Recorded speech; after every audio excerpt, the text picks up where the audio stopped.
C'est un grand jour aujourd'hui. C'est celui qui revient tous les ans, au même moment.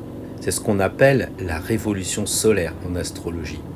Solaire, c'est le soleil, révolution, c'est faire le tour. Et oui, c'est le tour du soleil qui revient au même endroit que lorsque nous sommes nés au bout d'un an. Il y a l'anniversaire gâteau et champomis, cadeaux et bisous. Ça, c'est l'anniversaire exotérique, l'anniversaire où on a tous les amis.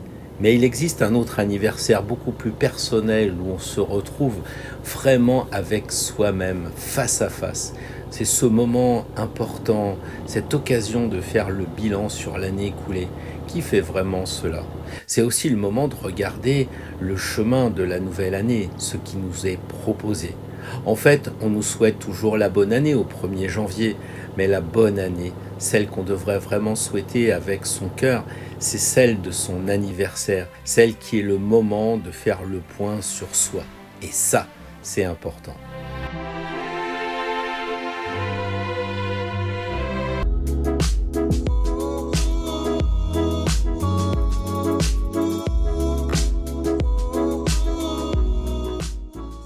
Alors aujourd'hui, c'est vrai que j'aimerais vous partager la façon dont je fais mon anniversaire. Avec le temps, c'est vrai, depuis quelques décennies, mon rituel s'est affiné. Mais aujourd'hui, j'aimerais juste vous partager ces phases que je ne contourne jamais. Ce que je contourne, c'est prévoir un lieu incroyable, magique. Aujourd'hui, avec le temps, je crois que tout endroit est devenu magique. Je ne pars pas à Katmandou et je ne vais pas au Grand Canyon. Mais si j'ai un conseil à proposer, c'est quand même de se ménager un jour pour vous. Par exemple, en 38 ans, je n'ai jamais travaillé le jour de mon anniversaire. Il n'y a rien de plus sacré pour moi, rien de plus précieux que de se retrouver avec soi-même. Alors que je marche, j'ai souvent, à cet instant précis de mon anniversaire, un thème, une phrase, quelque chose qui sort de je ne sais où. Et cette année, j'ai trouvé qu'il y avait une phrase bien particulière qui m'est arrivée. J'ai cherché et en fait j'ai trouvé. Figurez-vous que j'apprends un morceau de musique à la guitare avec mon ami Fred. Et ça, il faut que je vous le raconte. À la base, ce morceau, quand je l'ai entendu, j'ai trouvé ça génial et je me suis précipité sur la partition. Mais c'était pitoyable, ça ne donnait rien. Alors Fred a repris les notes et ça donnait un truc de dingue.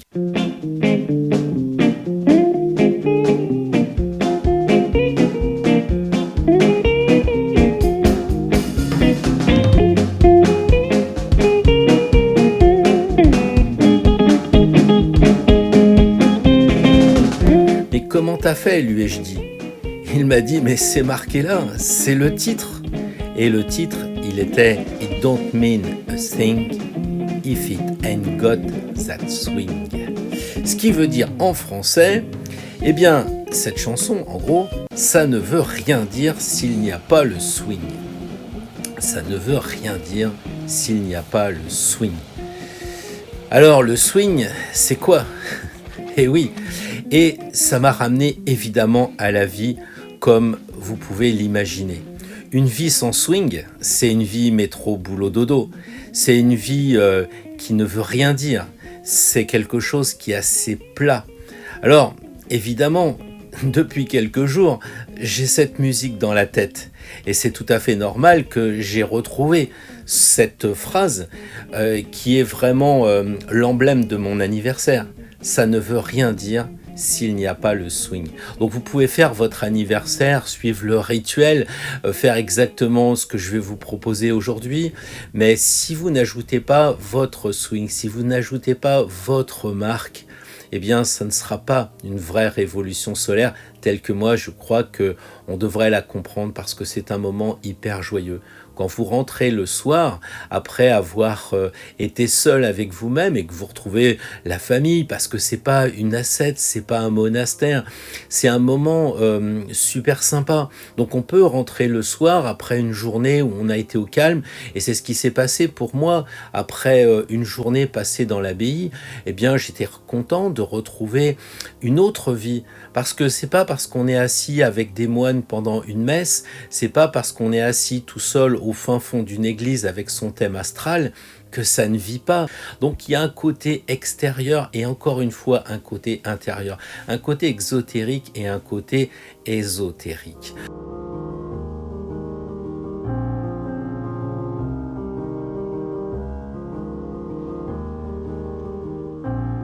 Donc en réalité, on peut très bien passer une journée extraordinaire avec soi-même et puis le soir passer une journée extraordinaire avec les amis.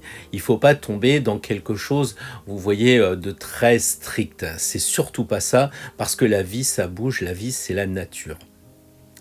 Alors le premier cadeau, et celui qui est de taille, eh bien c'est ce morceau qui me dit effectivement, quand on commence à se faire bouffer à droite, à gauche, qu'on tombe dans la routine du métro boulot dodo ou des infos, eh bien à ce moment-là, qu'est-ce qui se passe? Eh bien on n'a pas le swing et on a beau avoir la partition, on a beau avoir les notes, on a beau même avoir les mesures, si on n'a pas justement cette espèce d'étincelle de swing, eh bien alors ça ne veut rien dire. Alors voyons d'abord cette histoire de thème natal qui à mon avis bénéficie d'une certaine stabilité par rapport au tirage de cartes. Parce que le tirage de cartes est exclusivement basé sur l'interprétation et il y a quand même des possibilités, puisque nous sommes à la fois juges et parties, d'avoir certains écarts, on va dire. Avec l'astrologie, c'est plus compliqué parce que d'abord, on connaît exactement ce que signifient les astres, comment cela fonctionne avec les maisons, avec les signes astrologiques. C'est plus difficile de se laisser un petit peu avoir. Bien sûr, avec le temps, on s'aperçoit que plus on va dans l'astrologie, plus on affine et plus on est dans la précision et le risque est là de se tromper.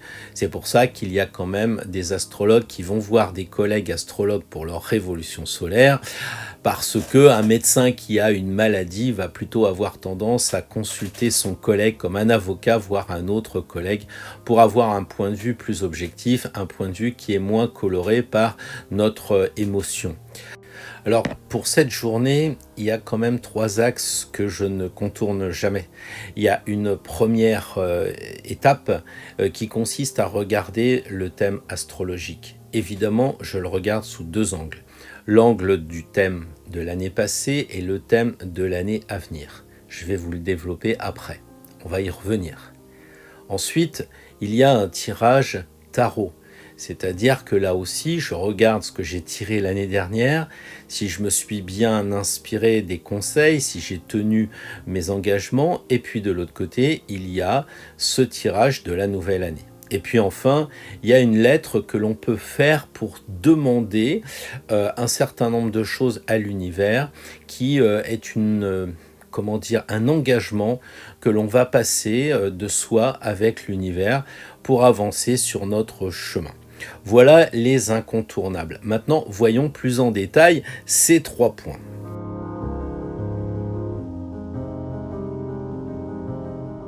Alors voyons d'abord cette histoire de thème natal qui à mon avis bénéficie d'une certaine stabilité par rapport au tirage de cartes. Parce que le tirage de cartes est exclusivement basé sur l'interprétation et il y a quand même des possibilités, puisque nous sommes à la fois juges et parties, d'avoir certains écarts, on va dire.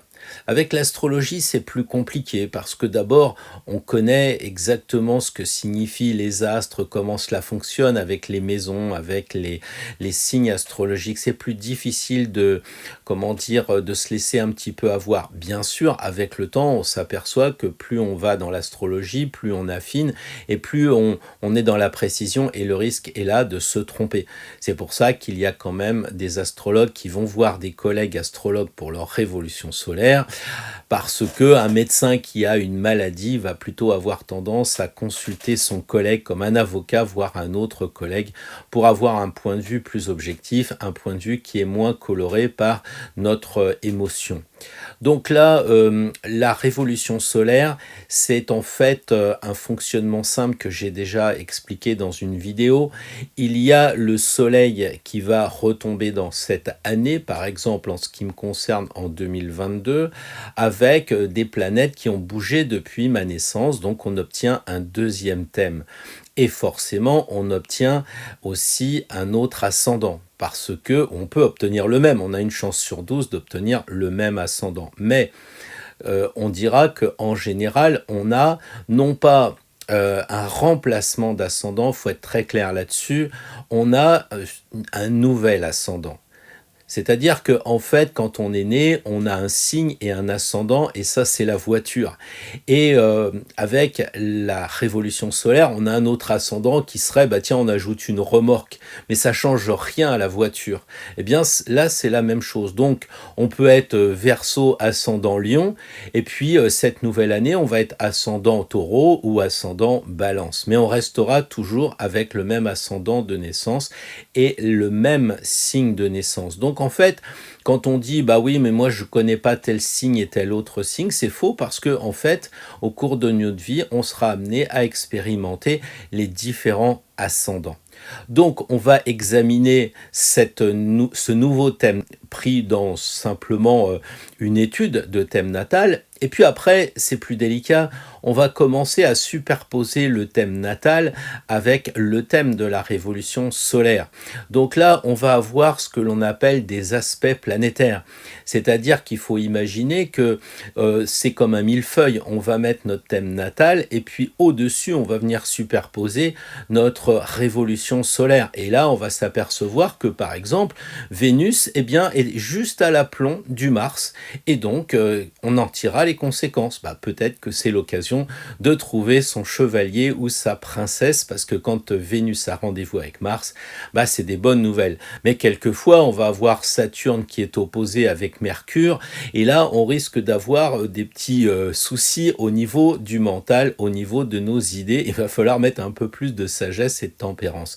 Voilà un peu en quelques mots comment cela fonctionne. Donc, en ce qui me concerne, l'année dernière, j'ai fait le point, et pas tout vous révéler parce que ma vie vous intéresse pas, sauf pour illustrer des propos peut-être un petit peu théoriques. Bah, figurez-vous que l'année dernière, j'étais ascendant Cancer, donc si vous voulez, la note de l'année, la note, mais un peu comme si vous étiez avec du vin, la note boisée, la note, voilà, c'est-à-dire ça allait colorer mon année avec le côté très Cancer. Et c'est vrai que cette année-là, eh bien, ça a été pour moi de me rapprocher de ma petite fille, de voir plus mes enfants, d'être plus à proximité de la famille. Oui, c'est vrai que ça a été une année un peu Cancer, on va le dire, même beaucoup Cancer. Cette année, je suis ascendant Vierge, et comme vous le savez, la Vierge, bah, c'est le moment des récoltes, c'est le moment de la moisson, et donc on calcule et on fait un petit peu les comptes. Et c'est vrai que depuis mon anniversaire, puisque j'enregistre faute de temps un peu après mon anniversaire, eh bien, il est clair que je fais déjà l'expérience depuis quelque temps, eh bien, de papiers administratifs qui me sont demandés, des actes notariés, tout ça. C'est vrai que ça me tombe un peu dessus en ce moment, alors que ça ne m'était pas arrivé depuis bien longtemps. Donc là, je suis dans les papiers, je suis dans les comptes, je suis dans la banque, tout un tas de choses comme ça qui sont complètement en lien avec les natifs de la Vierge. Mais il n'y a pas que ça. Après, c'est chacun qui voit. Par exemple, la dimension du service de la Vierge. Bah, en ce qui me concerne, en faisant des vidéos, j'ai un peu le sentiment d'apporter quelque chose pour les personnes. Donc voilà cette dimension du service de la Vierge, etc. Donc on comprend bien que, pour résumer, la révolution solaire, c'est l'étude d'un nouveau thème, donc qui donne une nouvelle coloration à cette année, mais ça n'enlève pas du tout le thème natal, il faut être très précis là-dessus. Ça donne simplement une nouvelle orientation. Voilà ce que je voulais vous dire sur le thème. Donc une fois que vous avez fait votre révolution solaire, eh bien, vous commencez à prendre des dispositions. C'est-à-dire que vous êtes prévenu, vous êtes avisé. Et quand ça vous arrive, vous tombez pas de l'armoire. Bien au contraire, vous êtes déjà même affûté pour ce genre de choses, psychologiquement et même matériellement. Imaginons que, comme j'ai eu une année, un ascendant Lion, donc la créativité, c'était pas le moment de faire des enfants, mais c'était le moment d'accoucher d'un bouquin et ça a été vraiment, le bon moment. Donc là, il faut aussi, quelquefois anticiper son ascendant. Certains astrologues vont jusqu'à, passer leurs vacances d'anniversaire bien loin de leur domicile parce que évidemment, on change d'ascendant.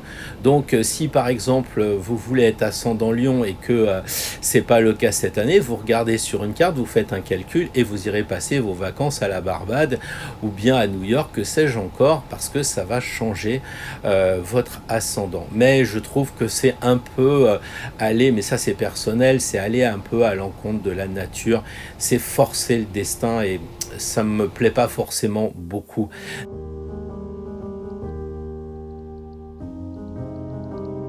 Tout seul avec son thème astrologique de l'année passée, son ancienne carte avec son ascendant, eh bien c'est l'occasion de faire le point sur le passé. C'est vraiment vraiment important.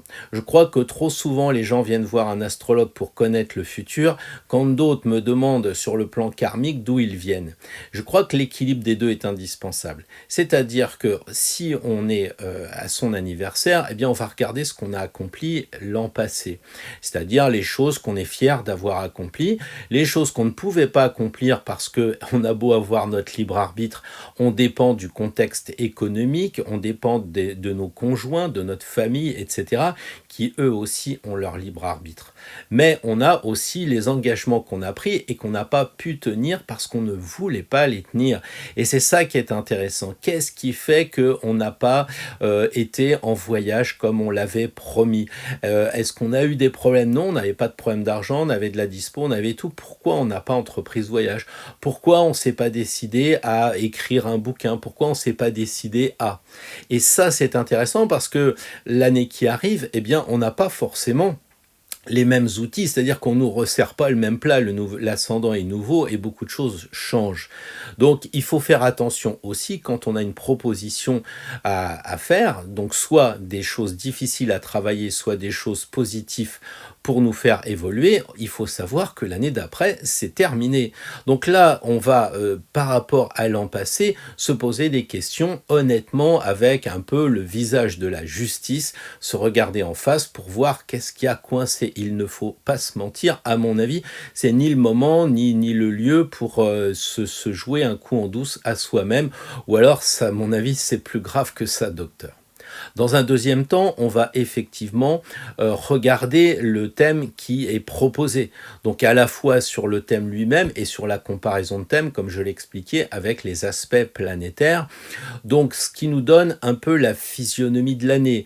Alors on va regarder les secteurs d'activité en fonction de son âge. Par exemple, moi je peux pas dire que rencontrer l'âme sœur ou des choses comme ça, ce soit ma priorité. En revanche, ce qui m'intéresse, ça va être un petit peu mon ambition par rapport à la chaîne Astro Tarot. Ça va être d'autres choses qui me préoccupent. C'est là que je vais un peu focaliser mon attention. Le problème d'une révolution solaire, c'est que c'est très compliqué comme vous l'imaginez et qu'à la fin, on part de la journée sans vraiment avoir retenu une seule chose. On a tellement d'objectifs, tellement de bilans et tout ça, et c'est pas ça qu'il faut faire. Il faut faire quelque chose qui nous marque. Il faut être dans la synthèse. Il faut être dans l'analyse et la synthèse. Il faut repartir le soir en disant l'année dernière j'ai raté telle et telle chose, une ou deux, peut-être trois choses. Pas plus, à mon avis, hein. Après, si vous voulez faire des listes, il n'y a pas de problème. Mais à mon avis, c'est les choses qui marquent et qu'on doit avoir présent à l'esprit pour la nouvelle année, pour dire, bon voilà, là, au boulot, j'avais promis de me rapprocher de tel collègue, je ne l'ai pas fait pour X raison. Cette année, je vais travailler cette question-là. Et là, on va avancer. Donc, le thème de l'année à venir va être un petit peu un éclairage sur le chemin. Qu'est-ce qui va se profiler? Où est-ce qu'on va avoir des embûches prévisibles? Où est-ce qu'on va avoir des facilités qui vont nous aider toujours à avancer. Alors, si vous voulez, On pourrait imaginer que le jour de votre anniversaire, vous fassiez le bilan, vous prenez le thème passé, le thème à venir, vous mettez tout dans une enveloppe, dans un coffre-fort et on n'en parle plus. Et là, à mon sens, ça perdrait vraiment beaucoup de saveur, beaucoup de sens. À mon avis plutôt, il est plus pertinent eh bien, de photocopier ce que vous avez comme défi à relever, ce que vous avez comme choses qui vont vous aider, qui vont vous faciliter. Personnellement, c'est comme mon tirage que je vais évoquer tout à l'heure, sont deux choses que je photocopiais et que je mettais dans mon agenda. Et ponctuellement, de temps en temps, quand je sentais que c'était pertinent, parce que ça, on le sent, eh bien, on ressort son thème anniversaire, ce thème futur, évidemment. Hein. Et là, on se dit, ah, cette année, j'ai ça à travailler, etc. On se rafraîchit les idées, parce que si c'est archivé, ça perd vraiment du sens. Quelquefois, les gens se rappellent même plus à la fin de l'année quel ascendant ils avaient. Donc, c'est dommage. C'est dommage. À la limite, pourquoi prendre tout ce temps si c'est pour que ça reste lettre morte. Voilà, donc pensez à faire vivre cette révolution solaire, ce tirage tout au long de l'année, c'est vraiment important.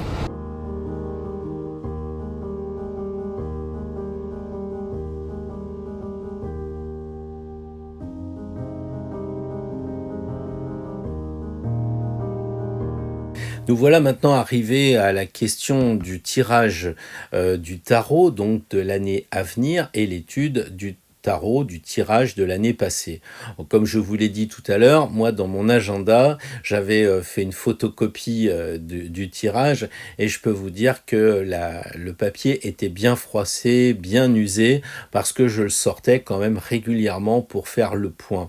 Alors, il faut être clair aussi, c'est pas, comment je dirais ça, faut pas tomber dans le dogmatisme, c'est pas du tout ça. Surtout que vous risquez de vous tromper en disant, bah oui, tiens, cette année, il faut que je coupe parce que j'ai l'arcane sans nom, et puis vous êtes tellement, comment dire, enclin à couper que vous pouvez faire une erreur.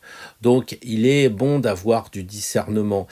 C'est un peu comme quelque chose que vous devez réfléchir. On parlait du swing tout à l'heure, et si vous êtes en train de, comment dire, de vivre, et que vous voyez que bah, il faut couper des liens avec les amis, que vous les avez pas vus depuis longtemps, ou qui sont pas sympas, etc., eh bien, il faut le faire dans la joie et la bonne humeur. C'est ça le swing. On va pouvoir se permettre de voir d'autres amis, on aura plus de temps. Mais si c'est à regret, si ça coince, il faut pas forcer en disant « Ah bah si, le tarot, il l'a dit, hein. Les amis, c'est la maison 11, j'ai l'arcane sans nom, il faut couper les amis. » Oui, mais la maison 11, c'est aussi les projets. Et peut-être qu'on a 5 projets d'ouverts en même temps et qu'il serait bien d'en couper un ou deux pour garder sa priorité sur les 2 ou 3 autres. Donc attention à pas tomber dans le dogmatisme, c'est simplement un éclairage qui vient s'ajouter à ce que vous avez pu avoir dans le thème natal et le thème, comment dire, de révolution solaire comparé. Donc voilà comment moi je procède. Eh bien, je me trouve toujours un endroit calme, un endroit solitaire, mais pas un endroit chez moi. Enfin, ça c'est aussi perso, peut-être parce que je suis un signe d'air, mais j'ai besoin de sortir de chez moi, j'ai besoin de... C'est comme les rituels, à mon avis, quand on va faire des initiations, ça se fait pas chez nous, quoi. Je vois pas Jésus sous la douche avec Saint Jean-Baptiste en train de lui verser un petit peu d'eau sur la tête. C'est pas ça. Une vraie initiation, c'est Jean-Baptiste qui lui met la tête sous l'eau, et au moment où Jésus croit qu'il va mourir, il lui sort la tête sous l'eau et il lui dit « Tu vois ce que c'est que de revivre ? Tu vois ce que c'est que de ressusciter ?» Donc il y a une épreuve qui est vraiment, comment dire, qui est juste dans la vie, quoi. Voilà. Donc, c'est pour moi, en sortant comme un rituel d'initiation, c'est découvrir autre chose. Quand j'ai sorti le tapis, eh bien, il y a eu des oiseaux qui sont arrivés, qui ont piaffé un petit peu plus que d'habitude. Il y avait pas mal de voitures qui passaient. Pendant tout le temps que j'ai fait mon tirage, c'était c'est d'un calme olympien. Donc voilà un peu l'occasion aussi de voir si on est bien connecté. Et ça fait plaisir. Ça fait plaisir quand vous avez des guides, quand vous avez des synchronicités, des clins d'œil qui vous arrivent comme ça. C'est vraiment tout bonnement que du bonheur. Et ça, c'est le moment où vous vous retrouvez tout seul. Mais en fait, il faut le dire, vous vous retrouvez tout seul avec des amis de l'invisible.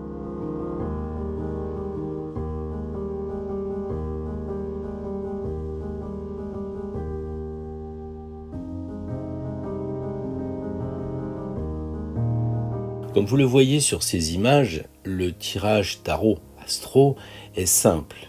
Il reprend les 12 maisons astrologiques classiques et un arcane est tiré pour venir colorer le secteur. Donc une carte majeure pour le travail, pour l'amour, les finances, la santé, etc. pour notre nouvelle année solaire. Donc si on veut aller plus loin, j'ai créé une formation tirage qui l'évoque.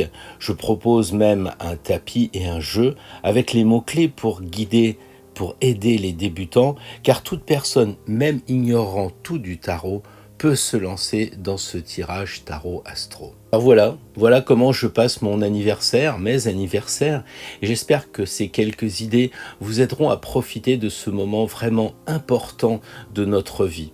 Alors je vous remercie, surtout si vous avez été jusqu'au bout de cette vidéo, je vous remercie. Et justement, je voudrais, avant de vous quitter, vous suggérer de penser à remercier. Toujours, systématiquement, surtout après ce genre de rituel. Remercier les présences invisibles qui nous accompagnent. Toujours dans ces moments encore peut-être plus spécialement. Pensons aussi à nous féliciter de ce que nous avons accompli. On le néglige trop souvent, on ne s'aime pas assez, alors pensons à nous féliciter de tout ce qui a été fait dans cette année solaire. Pensons aussi même à nous congratuler pour ce que nous avons entrepris et qui a échoué. Je pense qu'il existe des diplômes d'échec pour être sûr de ne pas refaire la même erreur et affiner ce que nous pouvons faire pour nous éclairer sur notre chemin. Notre liberté est à ce prix, mais ça vaut vraiment le coup. En tout cas, là, je parle par expérience et les retours à chaque fois de l'année écoulée sur ce qui a été vu en astro et en tarot sont vraiment des outils exceptionnels. Alors à bientôt et surtout, vivez bien sur votre chemin.